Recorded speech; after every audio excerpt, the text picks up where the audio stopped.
Granada encierra en sí un misterio de siglos. Con su viejo nombre de Ilíberis, o el más reciente de Granada, ha atraído siempre como un imán poderoso a gentes de diversas civilizaciones.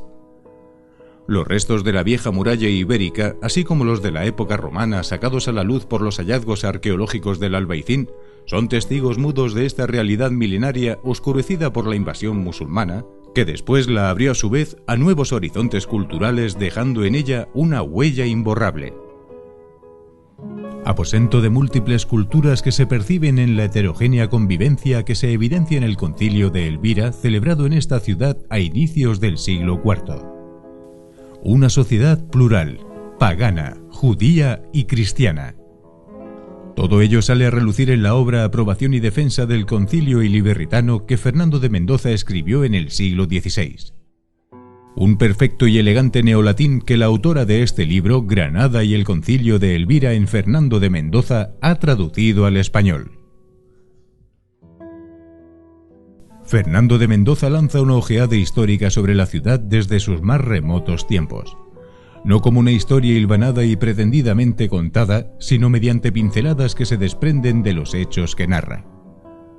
No faltan las alusiones a otros eventos como el de su reconquista, en la que participó toda la saga de los Mendoza desde el propio Marqués de Santillana hasta el Conde de Tendilla.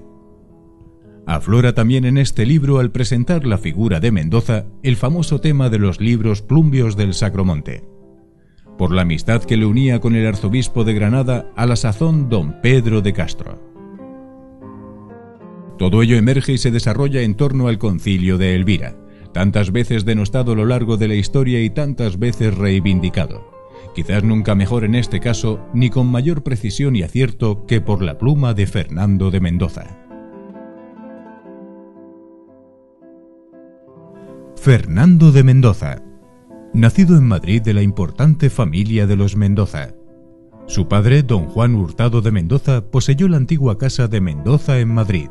Fue regidor de su villa nativa, que le nombró por su procurador de Cortes, para las que el emperador Carlos V celebró en Valladolid año de 1544. Y concluidas, mandándole su majestad que pidiese gracias, solo pidió que le concediese poner el escudo de armas de su patria, la corona imperial. Quiso posponer el acrecentamiento de su persona al honor de la villa de Madrid. Estaba dotado de gran inteligencia y excepcional facilidad para todo tipo de estudios, en los que sobresalió entre sus compañeros desde su más temprana edad. Escritor de vastos conocimientos y extraordinaria habilidad para exponerlos, nació y murió en Madrid. Fernando de Mendoza fue un gran jurisconsulto y escritor español del siglo XVI. El legado que nos ha transmitido, plasmado en un amplio y profundo escrito, sigue siendo un importante referente para un tema de interés permanente como es el Concilio de Elvira, que por otra parte mantendrá siempre ligado el nombre de Fernando de Mendoza inevitable y felizmente a la ciudad de Granada. La segunda parte contiene la obra original de Fernando de Mendoza en su libro primero. La dedica exclusivamente al Concilio de Elvira, empezando por la reivindicación de la ciudad de Granada como sede del mismo, con una exposición exhaustiva de sus orígenes y de su historia. Trata la importancia de este concilio, los 81 cánones que contiene, los obispos participantes y otros detalles de menor importancia. Ante este panorama considero interesante dar un paseo virtual por los dos focos de atención que presenta el libro. Por un lado, el autor Fernando de Mendoza y su relación con Granada, y por otro, la vieja ciudad iliberritana, sede del concilio, que ha sacado a la luz la arqueología. Sobre el Concilio de Elvira del siglo XVI son 12 capítulos escritos en latín, presentados en edición bilingüe. Lo más interesante al respecto es la documentación que aportan las 9 cartas que se conservan en la abadía del Sacromonte, enviadas por don Fernando de Mendoza a don Pedro. Granada y el Concilio de Elvira en Fernando de Mendoza. La admiración y estima que Fernando de Mendoza siente por la ciudad de Granada salta a la vista desde las primeras páginas de su libro. Nada mejor para demostrarlo que sus propias palabras dirigidas al Papa Clemente VIII. En efecto, hay que tratar de la grandeza y celebridad de la antigua ciudad iliberritana. Es tan grande la antigüedad de la ciudad iliberritana y del concilio celebrado en ella, que incluso el propio nombre de uno y otra han sido prácticamente devorados y borrados del recuerdo por la injuria y el transcurso de los tiempos, por lo cual sucede que unos lo denominan con unos nombres y otros con otro. El emplazamiento de esta antigua ciudad lo ocupan en la actualidad los granadinos. Entiendo por estos a los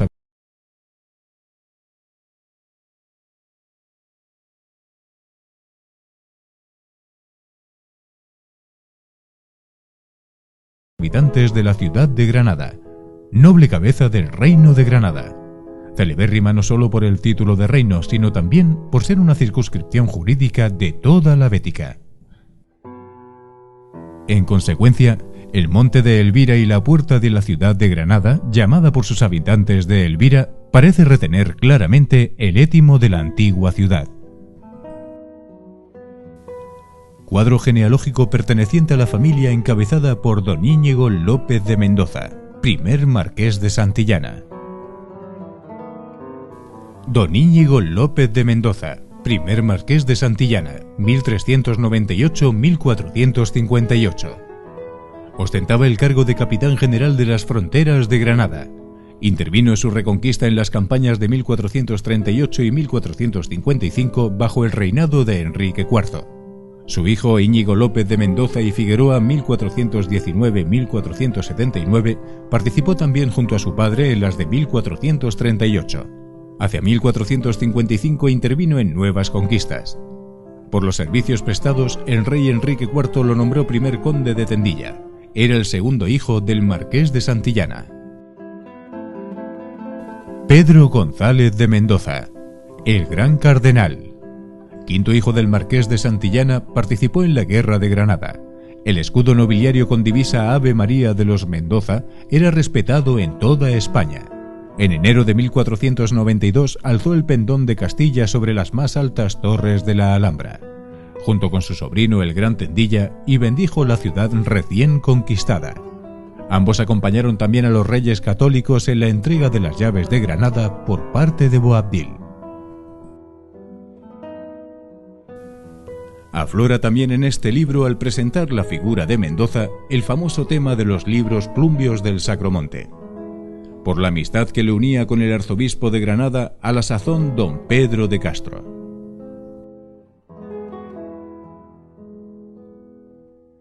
El día 16 de abril del año 1600 tiene lugar la apertura de un sínodo episcopal convocado para tratar la cuestión de la autenticidad de las reliquias de Valparaíso y de la Torre Turpiana. La autenticidad queda certificada. En esta asamblea participó San Juan de la Cruz, que residía en la sazón de Granada, en el Carmen de los Mártires. Segunda parte. Texto, traducción y notas. Granada, Antigua Iliberri, sede del concilio iliberritano celebrado en el Albaicín. El Albaicín, ocupado hasta el siglo IV o V después de Cristo. Desde el siglo VIII al X sufre un retroceso. En el siglo XI, época cirí, se produce una gran ampliación en la Alcazaba Cadima. En el siglo XIII surge un extraordinario crecimiento con la llegada de poblaciones adyacentes. En época moderna experimentó una notable depauperización y quedó englobado en el barrio de San José, junto a su iglesia, relegado a segundo término porque la población se desplazó hasta La Vega, situada en lugares extramuros. En el siglo XVII adviene una decadencia que le lleva a su fisonomía actual. Concilio Iliberritano. El concilio de Elvira, Iliberri o Iliberris, actual barrio granadino del Albaicín. Se celebró en esta ciudad romana a inicios del siglo IV, y a él acudieron presbíteros y obispos de todas las provincias de Hispania en representación de sus respectivas iglesias. En los 81 cánones de sus actas, las más antiguas conocidas en la cristiandad occidental, ofrece una panorámica extraordinariamente detallada y realista del cristianismo peninsular, y son con diferencia nuestra principal fuente para el conocimiento de la Iglesia y la sociedad hispana del Bajo Imperio.